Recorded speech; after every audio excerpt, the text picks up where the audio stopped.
Yes, g'day New Zealand. Yeah, nice. Tell you what, I don't like it when people serve cheese before dinner. You know, serve cheese or serve dinner. Serving cheese before dinner is like serving cocaine before a minute's silence.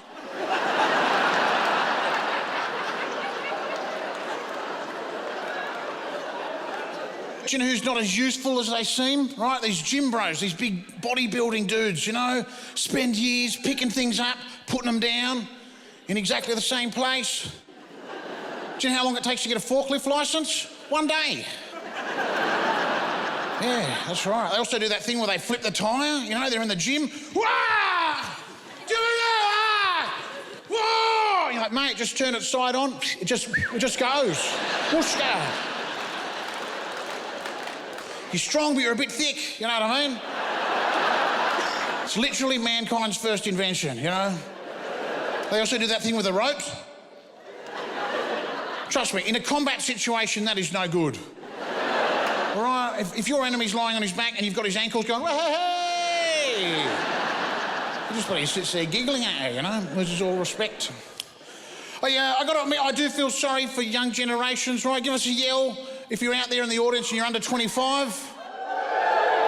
Yeah, I feel sorry for you guys. Do you want to know why? Because you grew up not knowing what it's like to make jokes about bombs at airports. Yeah, I was at the airport the other day, saw a big sign, we take jokes about terrorism very seriously. I was like, come on, how long's it been? Can't we have them back yet? We've been behaving, you know? Because you young people, you wouldn't know this. There was a time where you could make jokes about bombs at airports. Yeah, September the 10th.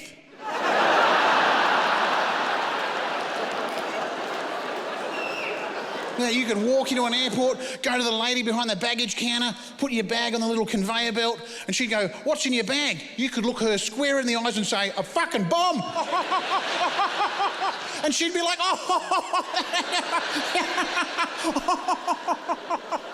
And then she'd high-five you and put that shit on the plane anyway.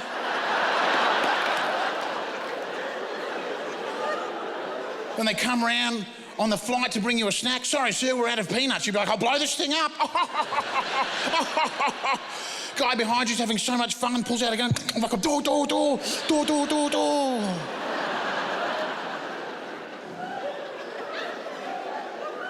And then a day later, it all went away.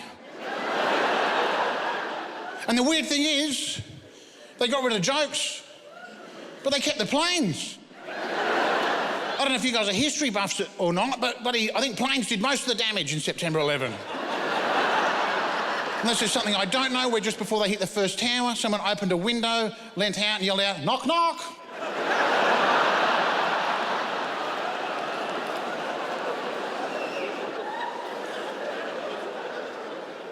If I was in charge, I would have done it differently. I would have kept the jokes. That's what you need when things get grim, bit of a giggle. Me, I would have got rid of the planes. I would have swapped them all out for blimps. Yeah, try doing a September 11 in a blimp, I dare you.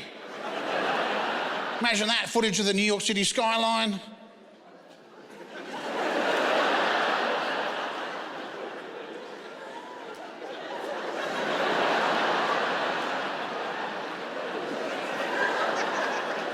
Oh my God, is that a blimp?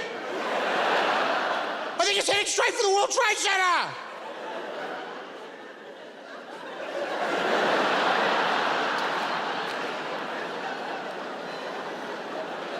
It's still coming!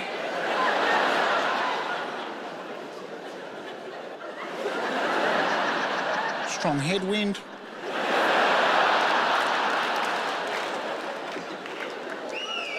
And then just before it hits, you just hear... Boing. Or maybe it doesn't bounce off, maybe it just snags a corner. Next day, you got to listen back to the black box flight recorder. You just hear, yes, to the west. Oh, my God, there's helium everywhere. Hey, thanks a lot. You guys have been awesome. Have a good night. Cheers.